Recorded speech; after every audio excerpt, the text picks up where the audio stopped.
your seats. We'd like to get started.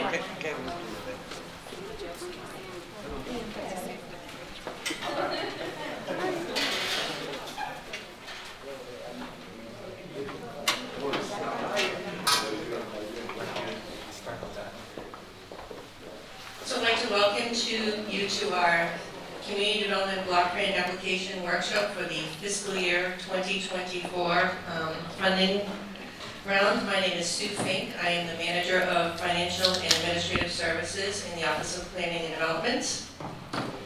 So just some logistics. Please be sure you've turned off your cell phone, your Apple Watch, and anything else that's going to maybe make a noise during our presentation tonight. Restrooms are to the rear and to the left. There's food and beverage down back. Please make sure you help eat up all that food we have. If anybody is in need of interpreting services, please see Miguel down back. He's got a blue shirt.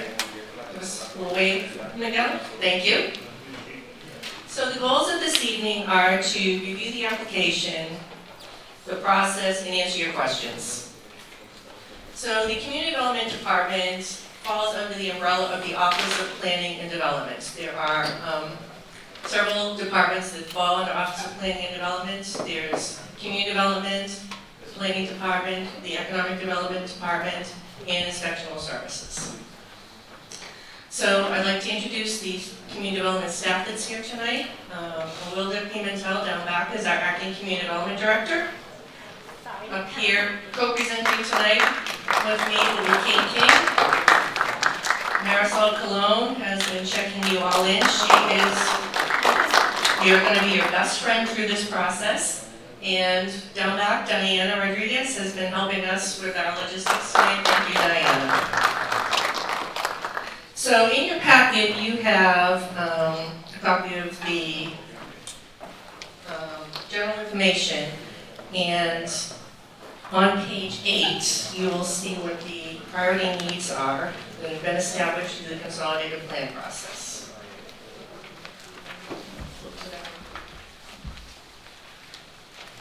So every 5 years, HUD requires that communities that receive federal funds prepare a consolidated plan on what the needs and goals of the community are. There's a lot of stakeholder meetings, and the community input is what drives the goals and objectives of the consolidated plan. And then each year, the city has to do a one-year action plan, which tells HUD specifically what will happen in the upcoming year.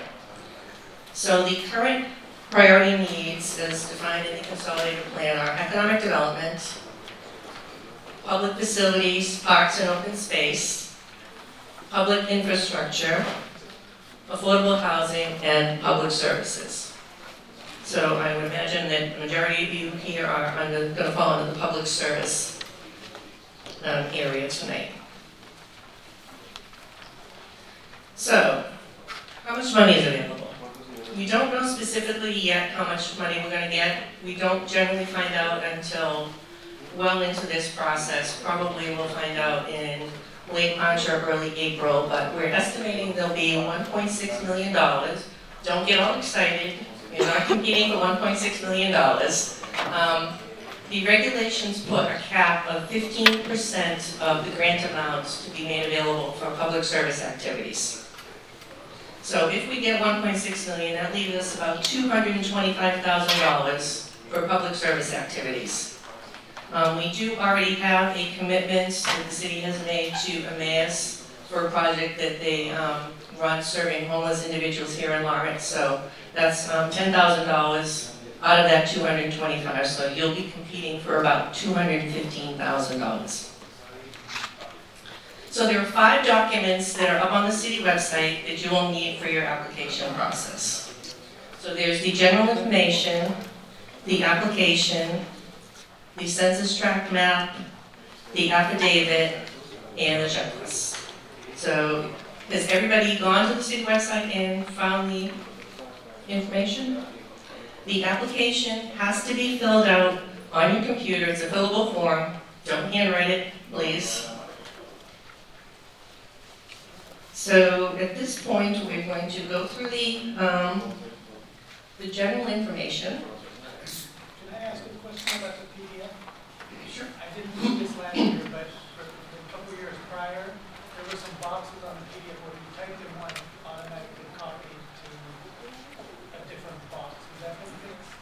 I believe that issue has been fixed, because I tried the application when it was put up just to make sure that everything went and nothing moved into a different box. So hopefully we're good. So Amanda Pena has established some priorities that he would like applications to be funded in. Oops. I guess we can't go too far. So the top level priorities are citizen preparation, adult education, ESOL classes, youth recreation and development. The next priorities would be parent education and emotional wellness, especially for teen parents, workforce and job assistance for youth, and recycling education. And the third priority would be bidding, such as the contract process and small business technical assistance. This doesn't mean to say that you couldn't put in an application for something other than those priorities, but they would just be ranked a little bit lower than applications that fall under those priorities. A very important date you need to keep in mind is the date and time that the application is due. It is due at 3 p.m. on Friday, January 20th. Not 3:01, not 3:10, not 4 o'clock. 3 o'clock, we will stop accepting applications to be funded and reviewed. We will accept your application, we'll mark it late. This is just to make sure that it's fair for everybody. Be sure that you are aware of the weather on that day. Make sure you're not going to get caught in traffic. And the word to the wise is, don't really wait until January 20th to submit your application, because you will have to do a presentation to the Community Development Advisory Board, which we'll talk about a little bit later.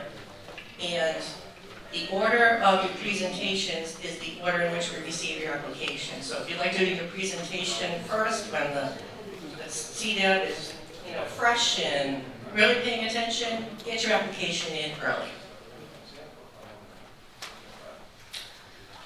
We will have office hours, or Marisol will have office hours, the week of January 2nd through January 6th. We are actually closed on January 2nd, because January 1st is a holiday. It's celebrated on January 2nd.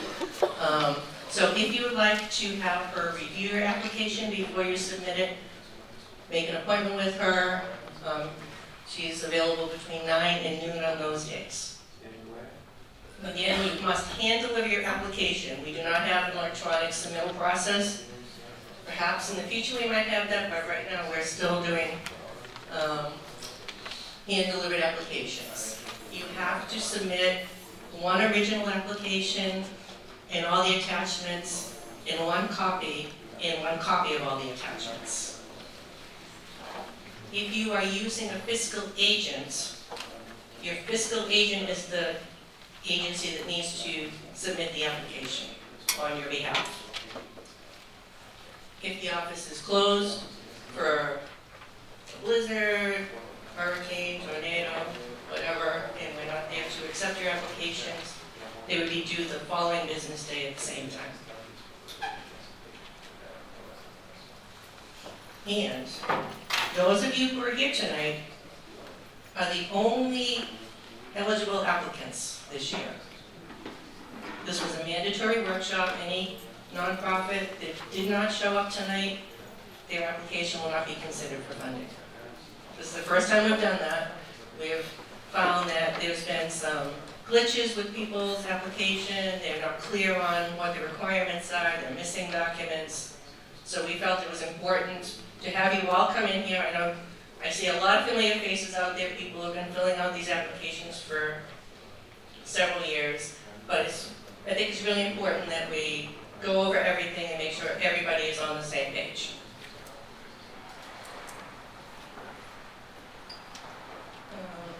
Some important dates here. You're at the mandatory workshop. I told you about the deadline. And the next mandatory meeting for you is on February 6th. That's when you do your presentations. It's a 3-minute presentation to the Community Development Advisory Board. And I'll have to say that it's not unheard of that agencies that don't come to that and don't do their presentation might not get funded. The advisory board looks unfavorably on people who don't show up and do their presentation. So make sure you put that date in your calendar and send somebody that can speak on your application. Every agency, nonprofit, municipality must be registered on sam.gov. We are not allowed to provide federal funds to any agency not registered on sam.gov. And once you register on sam.gov, you will be issued what's called a UEI, a Unique Entity ID. If you were previously registered with a DUNS number, if you go onto sam.gov, you've already been issued a UEI. If you have not registered in sam.gov, I would say tomorrow, go online and register. They're taking a bit of time getting through the registration process, and we wouldn't want you to miss out because you haven't registered. And you will need to provide proof of that, which we'll go over later. So income guidelines. CDBG funds are for the benefit of those individuals at or below 80% of the area median income. Every year, generally between April and June, HUD will issue updated income guidelines. The current income guidelines that we're working with are shown there in the guidelines. So you must serve people at or below those income levels. So the primary objective, again, is to serve low to moderate income individuals or people or an area benefit where 51% or of population are low to moderate income. So there are a couple of ways that you can do that. Limited clientele presumed benefit. So these are the only ways that you can use a presumed benefit. It's for abused children, elderly persons, battered spouses, homeless persons, adults, meaning the Bureau of Census definition of severely disabled, not children, adults, because the income is based on adults. Illiterate adults and persons living with the disease AIDS and migrant farm workers. Or you can do the limited clientele income certification, which requires a self-declaration form to be filled out that gives us the income of the family. An area benefit is generally for like a park project where it's serving an entire neighborhood. So you're generally going to be using the limited clientele income certifications. So what's the process once you've turned in your application? This is just a brief overview. Marisol reviews it to make sure your application is complete. You've got all the attachments. Then we will review it with the Community Development Advisory Board, or like we like to call them, the CDAB.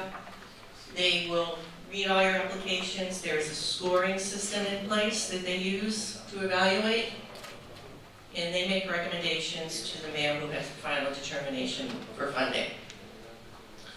Our department does not participate in the deliberations for funding at all, other than to provide information to the CDAB. They may have a question about your performance, if you're a past recipient of CDBG funds.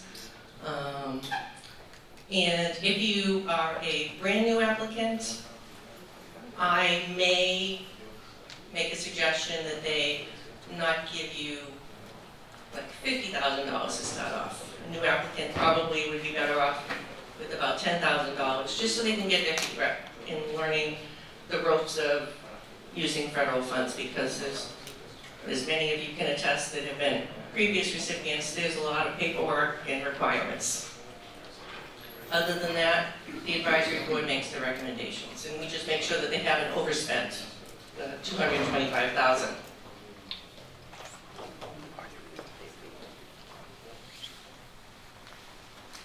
So there are a couple of categories that have scoring. The first category is your project description, performance measurement and budget. That is the big ticket item that accounts for 60 points of your score, so you want to spend a lot of time in this area when we'll go through each question in the application. Then you're going to get 25 points for the impact on consolidated priority needs and objectives, which we just went over. 10 points on the capacity of your organization. You want to be able to say what staff you have on board that has done a similar project. You're going to need to hire new staff. And then leveraged financial or in-kind support is for 5 points. There's no match requirement for community development block grants, but Congress likes to see that for every dollar that you spent of CDBG that you brought some other funds in to complement that, because it's very unlikely that we're going to be able to pay for your entire program. You can look around, there's a lot of applicants here, and $225,000 doesn't go very far. And then, if you are lucky enough to be funded, we do have a mandatory subrecipient training that will be held in June. And if you don't come to that, it will be a reduction of $1,000 to the award that you were given. And you will need to come in and have a one-on-one training. So there's really 3 mandatory meetings. Tonight, February 6th when you do your presentation, and if you are awarded funds, the subrecipient training. All right, here again are the priority needs.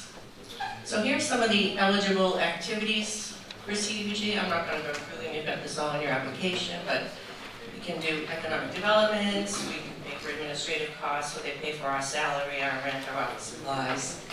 We can do housing rehabilitation, we can do historic preservation, we can do public facilities.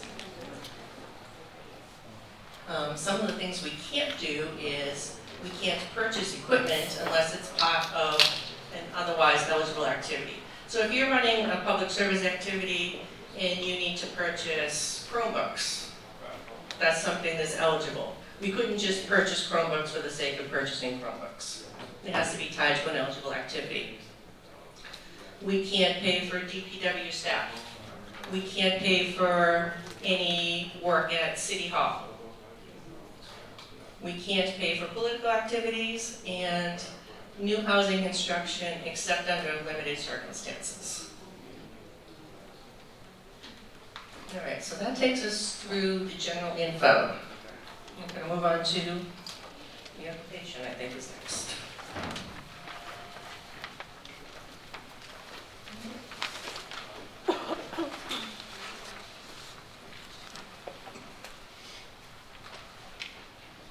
If you want to pull out your application and follow along.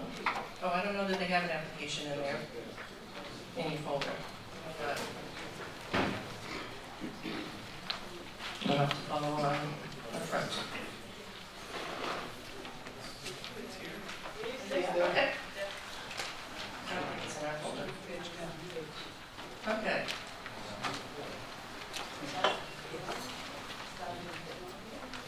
All right, so this is the application that's online, fillable.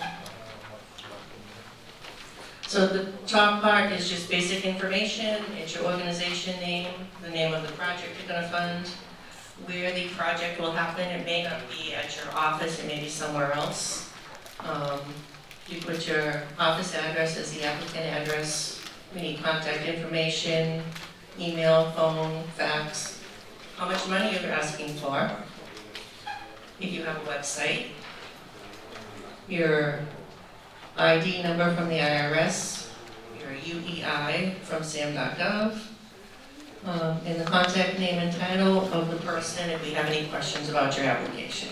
Because there have been times when we've looked at your application and we've had a question, so we want to make sure we're contacting the correct person to get the information answered.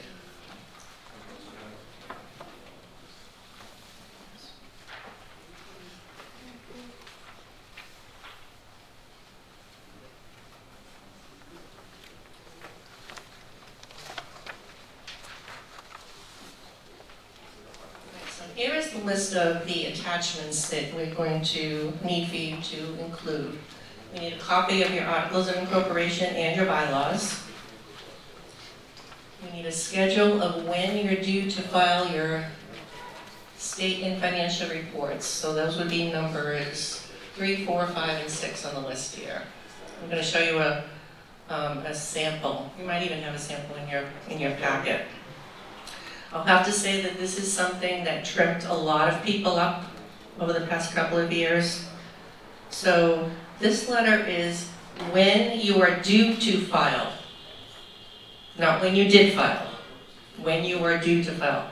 Every agency's fiscal year is different, so the due dates of the reporting is different. It's based on your fiscal year. So be sure you tell us when your agency is due to file all these reports. So you have to provide evidence that you have filed your most recent report with the Secretary of the Commonwealth, evidence that you filed the report with the Attorney General, evidence of your IRS 990 form. We need one of 3 types of financial statements.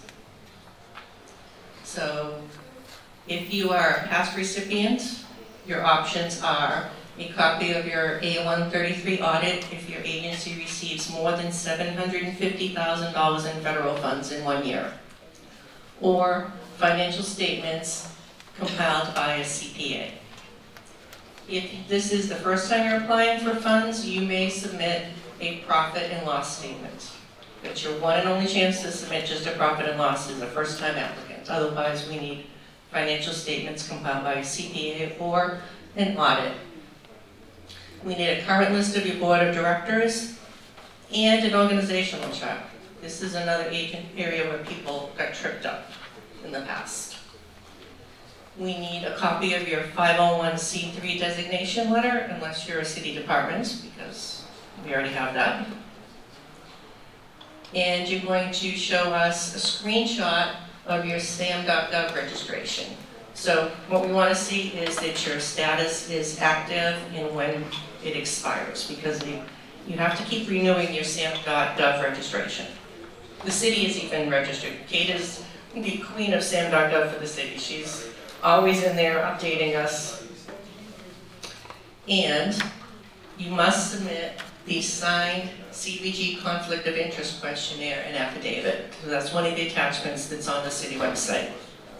So basically we want to make sure that there's no conflict between your organization and the city government. So we want to know if you're married to a city councilor, you're married to one of the department heads, you're married to the mayor, anything like that. Make sure it's signed. Again, this is something that's tripped people up in the past. They'll submit stuff that's not signed by the executive director. So you want to make sure that you get everything in as is. Should I keep going? Want to jump in? Want me to keep going? No, I can keep going.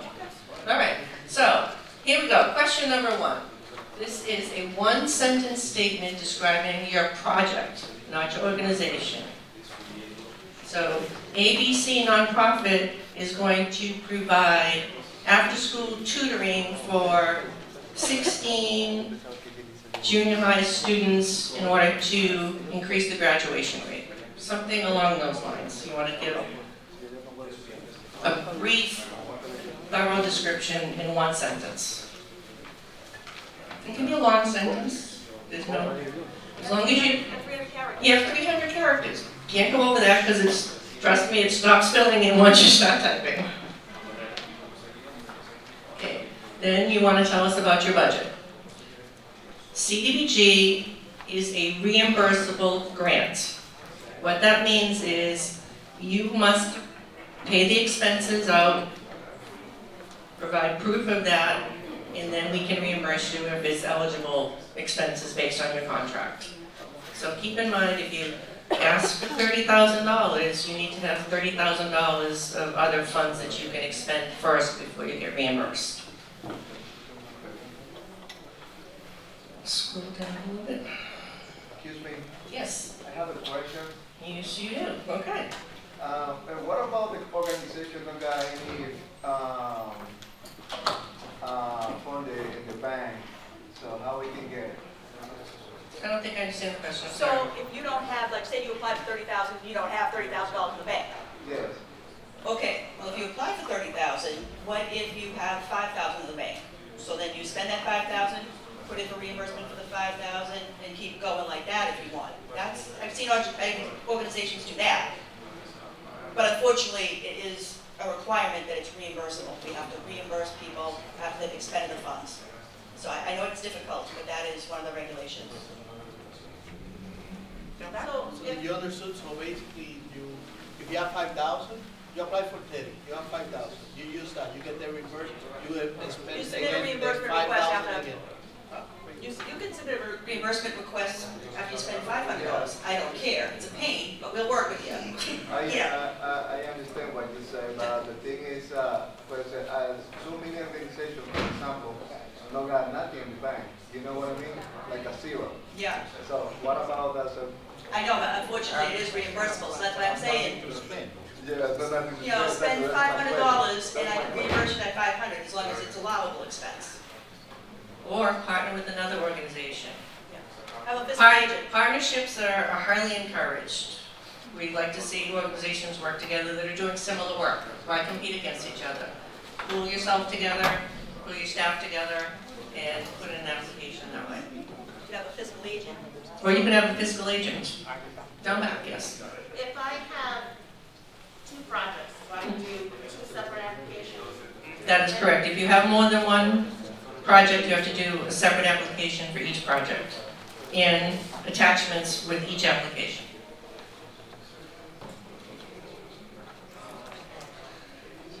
Okay, so this is where you're going to tell us what you're going to spend your money on. You're going to talk about the category. It's going to be personnel. You're going to ask for $5,000 of CDBG. You've got $10,000 of a grant from the Stevens Foundation, for example.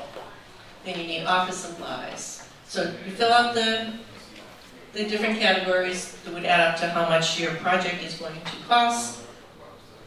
Make sure everything adds up across and going down. That's something that the advisory board does look at.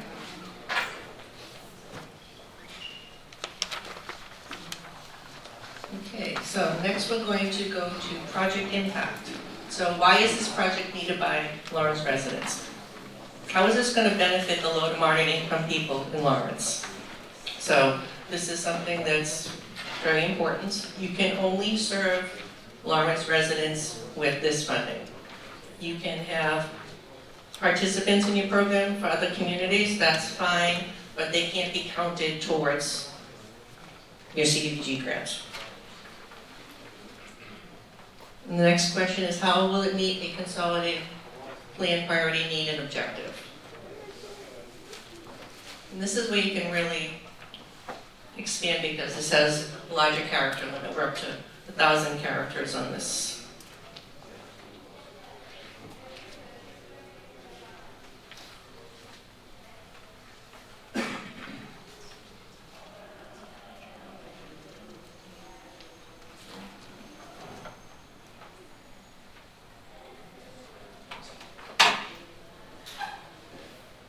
Okay, next we're going to say, how does it meet the need that you've identified? Is your organization faith-based? This is a yes or no question. So if it's yes, you can be a faith-based organization. We just cannot pay for you to provide any religious services as part of your program. So religious activities are, inherently religious activities such as, preaching and things like that are not CDBG eligible. Okay, I'm going to turn the mic over to Kate for a little bit.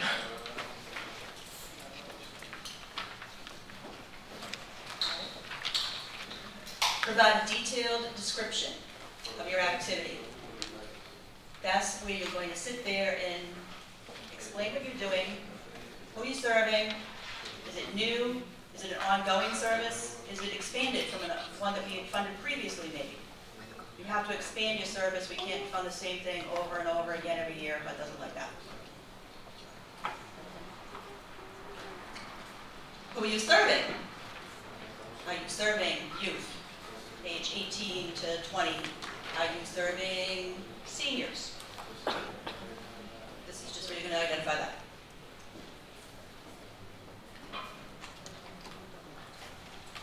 Activity schedule. You can't start before July 1st, 2023, and you have to finish by June 30th, 2024. God, 2024. I finally just got used to writing 2022. So you're just going to tell me you're going to start and you're going to complete. This will be incorporated into your contract later if you're awarded. That's why it's important that you let us know when you're going to do it. All right. Project beneficiaries and national objectives. 99.9% of you are going to be serving limited clientele, meaning you will have to collect certain forms. It's federal money. You know that's going to be a lot of forms. We'll talk about the government. It's a lot of forms you got to collect. So, I can't think of anybody who would be doing census tract. You would have to tell us what census tract you want to do if you're doing census tract. Do you know how to find your census tract? No. Do you all know how to find your census tract, or do you need us to give you an example of where you can find it? Show us, please. Sure.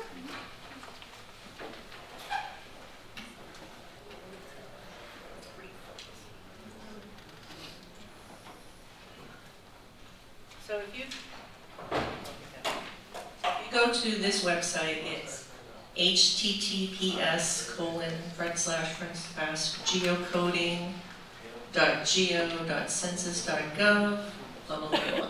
You'll come to a screen like this. You can just Google, how do I find census tract by address? And then you would fill in the address. Oops. Crazy. Oops. You would fill in the address here and get results. I'm going to put in an address and we'll take a look at it.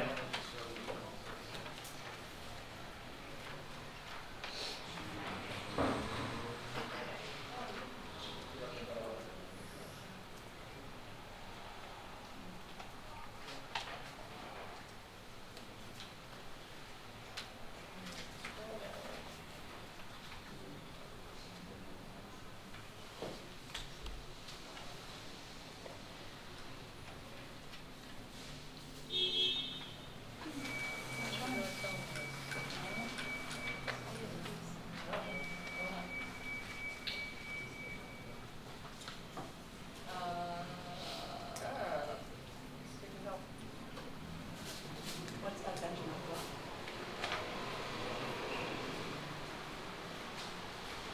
Click on public AO current.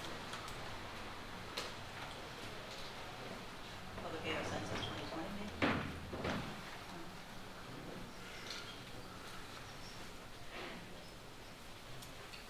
I apologize for this.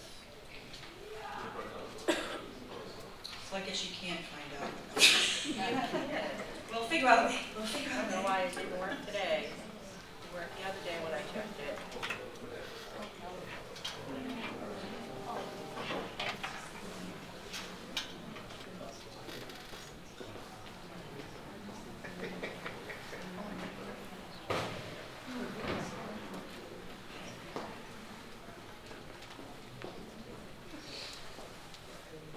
This goes to show you testing before you do a presentation. She said she did yesterday. I don't know.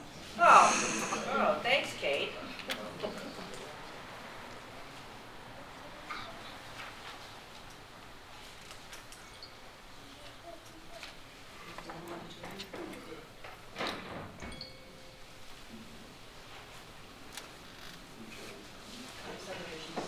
We're coming, we're coming.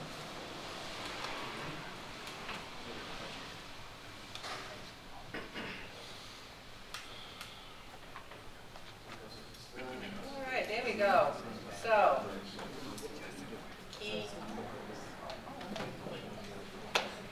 I just had us on the wrong tab, sorry about that. So you have to go to the Find Geographies tab, not the Find Locations tab. You have to scroll way down.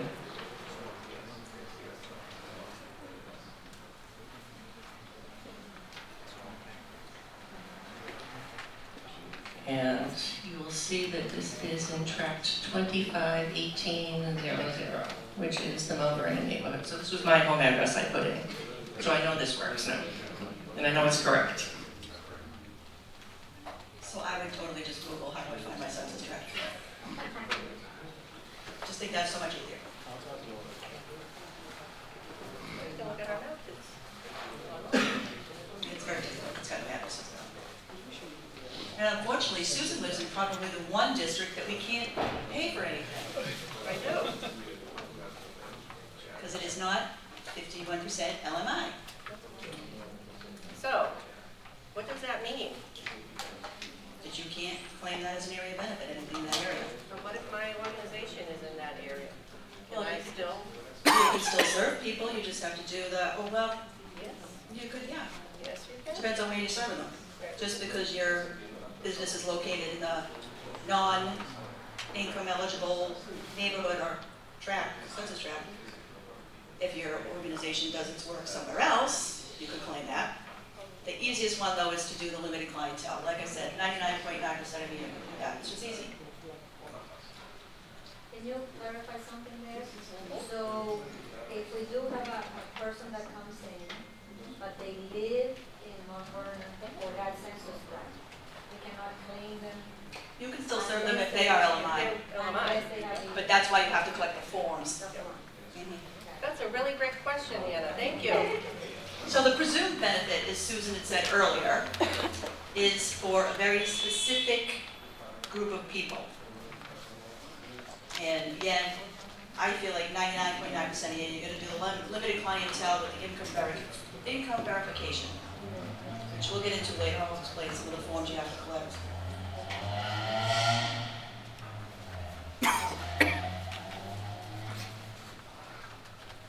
What are you going to accomplish?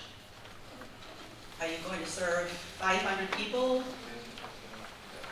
Are you going to create 25 jobs? Are these students going to go up 5 grade levels because they've attended your program? Just got to remember that you have to serve one person per $1,000 of funding. So if you get $5,000, you have to serve 5 people. If you get 5,500, you have to serve 6. There's no half people. It's not allowed.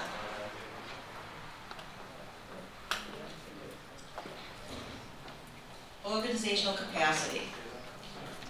Do you have the capacity to do this? Do you have the staff? Has your staff ever done a program like this? How many years have you done programs like this? Also, describe your organization skill. That's where that falls in. Who's going to be your project manager? Who's going to run the project for you? Who's going to do the financial management? Lots of times it's not the same person. Do you have any partners? We always like to see partners. Nothing wrong with partnering with other agencies. That's very good. They just got to tell us what they're going to be doing.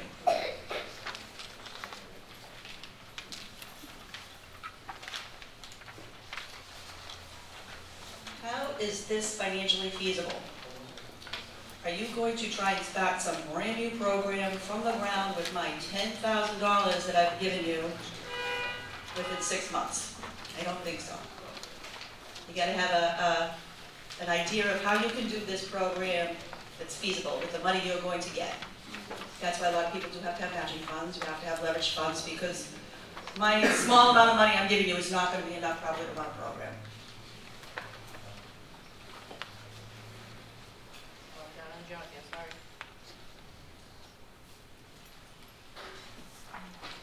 We'd like to see Lawrence residents hired. The council likes to see Lawrence residents hired. The mayor likes to see Lawrence residents hired. Tell us how you are going to do your best to hire Lawrence residents, unless you already have a bunch of Lawrence residents working for you, which most likely you do. So let us know that.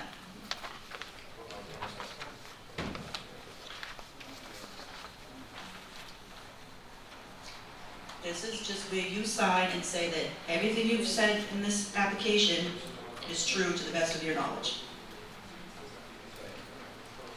Again, something that trips people up. It has to be the executive director that signs. Even if they're not the ones who filled out the application, they have to sign as the designated representative of your agency.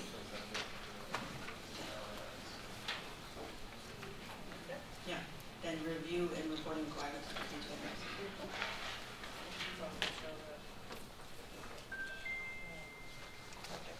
Yeah.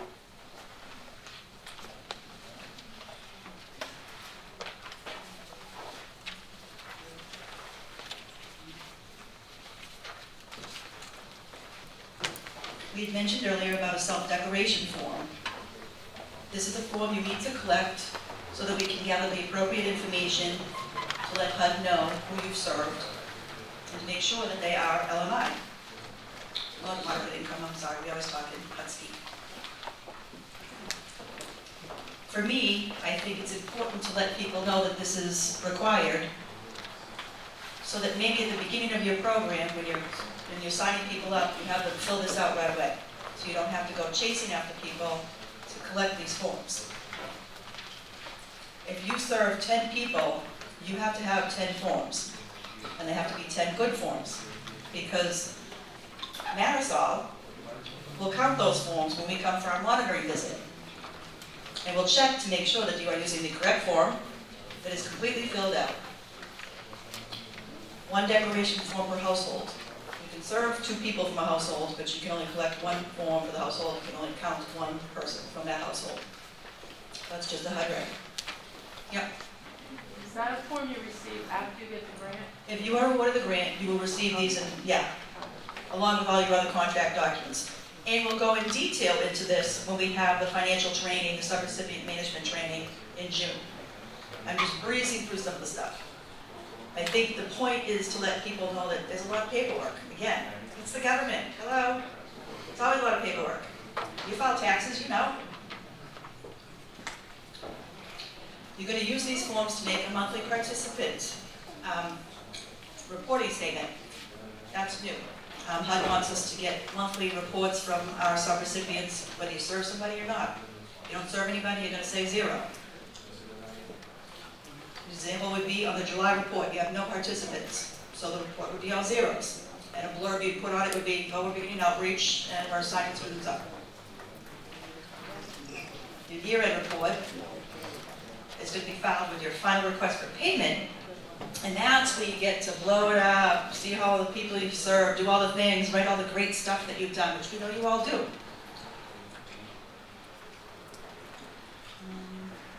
That's it for reporting requirements. Yep. Okay, back to me. So, as I had mentioned earlier, we have the Community Development Advisory Board, which is a board of up to 9 members selected by the mayor to help him review these applications. In the past, it has been neighborhood residents, we've had state reps on the board, we've had city councilors on the board. And I said that they will be there when you do your presentations on February 6th. You will do a 3-minute presentation, and then they have the opportunity to ask questions of you.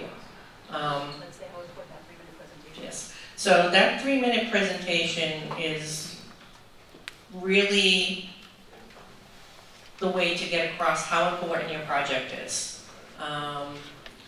It's one thing to read a paper application, but it's another thing to get up there and really see the passion that you all have for the work that you do and present that. So it's really important that you really sell your project in those 3 minutes. And it is timed, and we will cut you off in the middle of a sentence. There will be a bell, we will ring the bell, and you must stop speaking. Because otherwise we'll be there all night, and nobody wants that. They can ask 1 question, they can ask 20 questions, they can ask no questions. I wouldn't take any stock in how many questions they ask you. you did such a great job with your application and your presentation, you've answered all the questions they had in their mind, they might not ask you any questions. So don't take that as a negative if they don't ask you any questions. Or vice versa, don't take it as a negative if they ask you a lot of questions. They're just trying to get some clarification. So that will happen on February 6th. The following week, they'll get together and they will hand in their score sheets. I won't know who is giving me the score sheet. So we have this very secretive process. Either Marisol or Kate will take the score sheet and they'll just hand it to me. They won't tell me who it's from. So I will just say it's CDEB member number 1, and I'll put all their scores in, and I'll just make this chart, and then we average all the scores, and then they get ranked from high to low, and that's the way they review them. They'll review the applicant that had the highest score first, and the applicant that had the lowest score or less. Depending on how many applications we get, some years everybody gets funded, some years some people don't get funded. It depends on how much money you ask for and how well your application is written. So before, oh no, we did talk about the penalty. Oh, that's on Kate, and then we'll do questions and answers. So Kate's going to talk a little bit about the penalty, which is in your packet as well. Yeah, in your packet, there's a thing about penalties. Obviously, you don't attend the mandatory meetings. That might result in a reduction of your award if you are awarded. If you didn't attend this meeting, you can't file an application. Failure to follow the CDBG guidelines in running your program may jeopardize your grant. Remember, these grants are reimbursable. So you spent the money, and then I come in and find out at the monitoring visit that you didn't follow the rules and regulations, I can't pay you. Very important to follow the rules and regulations. Aside from the important dates you mentioned, I would like to add June 30th. That's the end of our fiscal year. And the end of the term of your contract. You must submit your end of year reports and final reimbursement on or before June 30th. If you feel you can't make that date, you have to request a contract extension. The City of Lawrence Purchasing Department has a trigger in the system that turns your contract and purchase order off on June 30th, and I couldn't make a payment if I wanted to. So it's very important that you pay attention to that date. And July 1st is another important date. So July 1st of 2023 is when our fiscal year starts and when your program can start.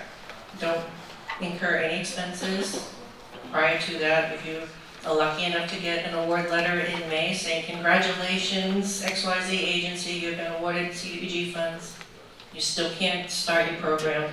Ideally, we would get contracts done in July and August, keeping in mind that the city is in its shutdown period during July where they're closing out one fiscal year before they start up the new fiscal year. So that's a good time to get paperwork done on our end because we can't do any accounts payable or things like that. All they do during that period is pay the staff so that we will keep coming to work every day. So the quicker you get all of your contract documents into Marisol, the quicker you can get your contract and you can get your program up and running. We have something new this year. We are contracting with EN Solutions. Ernie is here, and we're going to have Ernie come and talk a little bit about what he's going to offer and what the parameters are under his contract. It's all you, Ernie. Good evening, everyone. Welcome. My name is Ernie Sintron. I am the president of EN Business Solutions. I know some of the familiar faces. I do have some individuals are. I'm not saying that anyone is going to get a preference. I'm not making the decisions. The decisions are made at the city hall. So we'll be helping you guys completing the application. There's some guidelines. I have some business cards with me, so I will put those on the front table.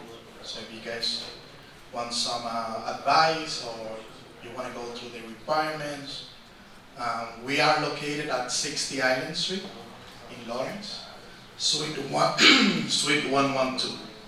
So any questions you guys may have? Everyone's quiet. Everybody understood.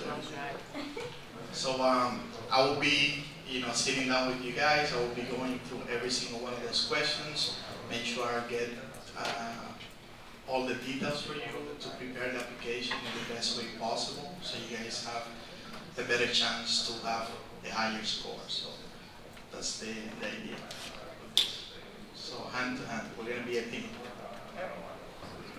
So, thanks, Ernie. So there are some parameters around this contracted service. So in order to be eligible for Ernie to assist you, it's on a first-come, first-served basis. You would contact Marisol, and then she will, in turn, give your contact information to Ernie, because we're right in the process of getting the contract finalized, so we can't start just yet. You cannot have been funded in the past year, so it's for people who've been funded in the past or brand new applicants, and you may not have received more than $50,000 in federal funds in the last year. So we're really trying to help the smaller nonprofits get a leg up on this. So if anybody is interested, please be sure you take Marisol Cologne's business card on the table before you leave tonight and be in touch with her. We can only fund about 15 applicants with this contract, so if you're interested, be sure to get on the list quickly. Now I'm going to open up to questions and answers. What are your questions? The burning questions, your confusing questions. Don't be shy. We don't bite.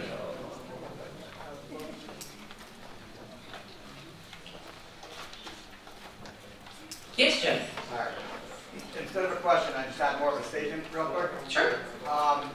So my name is Jed Kaler. I run the Greater Lawrence Community Voting Program, or the Boathouse in Lawrence, which everybody talks about. I just wanted to echo the partnership thing that you and Kate said. I do, before COVID, I think I felt like I knew everybody's face and where everybody was and what the organizations were. I just wanted to let you know that there are a lot of people in this room that we're already partners with, and we help do things for the community, especially like to stretch the money as far as we can. But there's a lot of people in here that I haven't even met before. So I just wanted to let you know the Boathouse is here for other nonprofits to combine and do stuff for our kids. And if you would like my information or cell number, I'll stick around afterwards. I'd love to meet and greet you. So thank you. Thanks, Jed.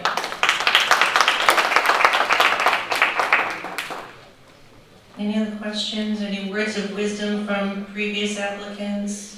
Yes. I have a question. If you do apply for a project as a partnership, do the funds go to one of the partners, both of the partners? How does that work? It would be easier for it to go to one of the partners, and then they would then disperse the funds to the other partners. Like a lead agency. Like one would be the lead agency, like Kate just said.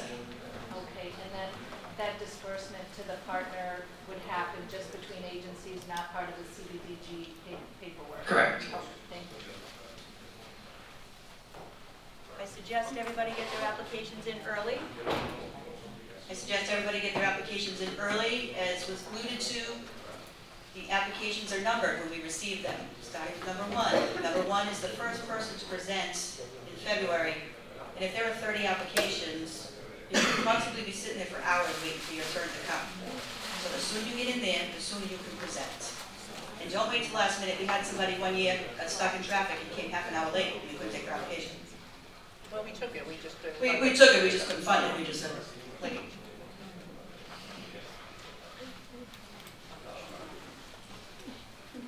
Any other questions? Yes, Anna. Can you clarify about the difference between an ongoing project versus an expanded project? For Sure. example, our youth program, we run, right, with the summer youth jobs.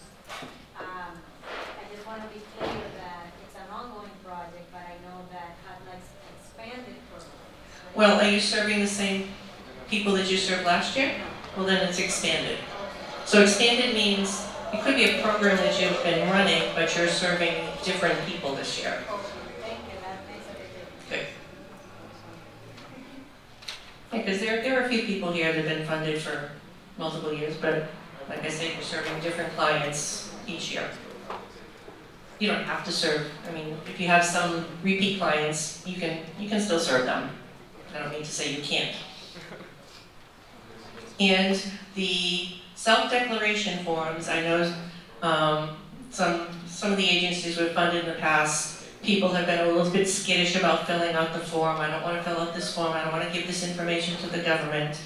It's a form that you, the agency, uses to report income, race, and ethnicity to the city, who then reports race, income, and ethnicity to the government. We don't report any of your clients' names. You must keep the forms in your office in a locked file cabinet. When we come to do the monitoring visit, we actually want to go with you, see you unlock that file cabinet and give us the folder of forms. You don't give us the forms, we don't keep the forms, you keep the forms. During COVID, when things were a little crazy, we did have to have the forms sent to us. We do not share those forms with anybody. If HUD comes and does a monitoring of the city, which they do quite often, they may want to come to your office and monitor. So that's the only time that the government would see those forms, is if HUD monitored us and then decided they wanted to come visit your agency. They don't make copies, they don't take down names. So assure your clients that information, their names, is basically just kept in your office, and income, race, and ethnicity are the only things that gets reported to us. Race and ethnicity always tricks people up. So you've got two questions on the form. Ethnicity on the left, you're either Hispanic or Latino or you're not. And then on the right is what your race is. There is a catch-all category down the bottom of other multiple races, so if your clients don't feel that they fit into any of those that are listed there, they can check off other multiple races. This is not something that you're going to police, other than to make sure that they check off something. But if someone checks off that they're Hispanic or Latino, and then they check off Asian and white, just accept it. This is a self-declaration form. They are saying, this is the reality of me and my family. Don't question it. Just accept it. Yes, Jack? So I think one of the coolest things on this sheet that they did in the last, like, I don't know, 4 or 5 years, so, or to be a help, because I have to talk to my staff about this all the time. You see the colored stripes? So those, follow those colored stripes and talk to your staff about it. So the dark one in the middle, 1, 2, 3, 4. So that would be a family of 5. They have to circle a number in the colored column. So if it's a family of 7, but they make less money, like they make the same amount of money that's in column 2, a lot of families want to circle 7 and then circle the exact number that's in another column. Just remember when you do the sheet to follow the colored columns. They circle the white 5, see the 5? Oh, we're doing 5? See All the right, 5? so 5. They have to circle a number Something in that in this colored column. column. It's a big thing because a lot of my families do not want to do it in the colored coordinate column. Right. So the income level is based on the size of the family. So the numbers across are the size of the household, and then the numbers down are the income levels based on that size family. I just wanted to also say, before I forget, before we leave, in your packet there is a sample of all the things that must be filed with your application. If you could submit them in that order that they are in that package, that would be easier for us to check off when we go through. When your application comes in, we look real quick to make sure you got everything before we let you leave. In case you're missing something, that way we can say, oh no, bring it back. That's a very good point. Makes it so much easier to make sure that your application is right.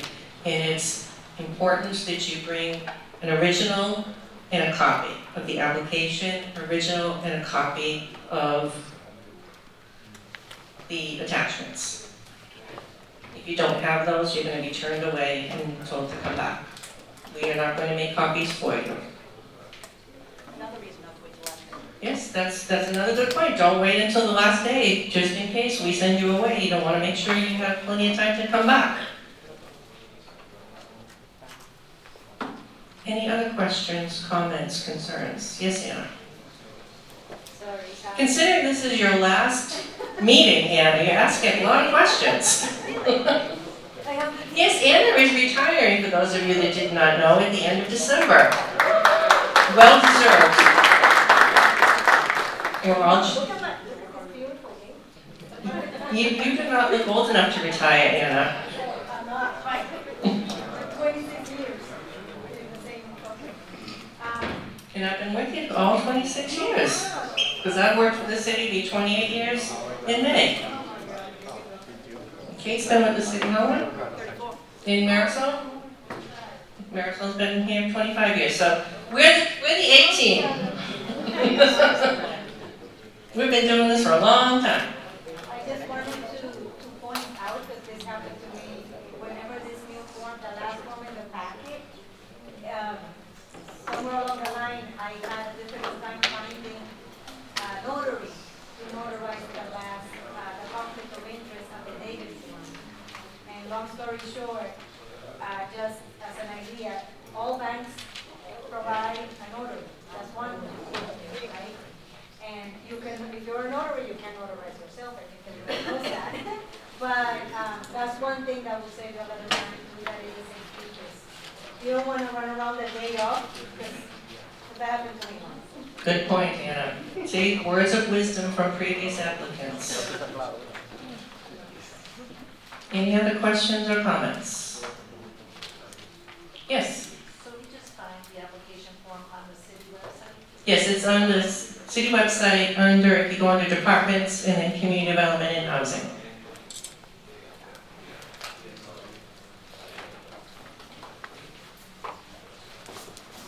Any other questions? All right, well, if you have no other questions, we'll be here for a little bit if you want to do a one-on-one question. Other than that, I'm going to give you back a whole hour tonight. Thank you all for coming, and we look forward to seeing your applications come in.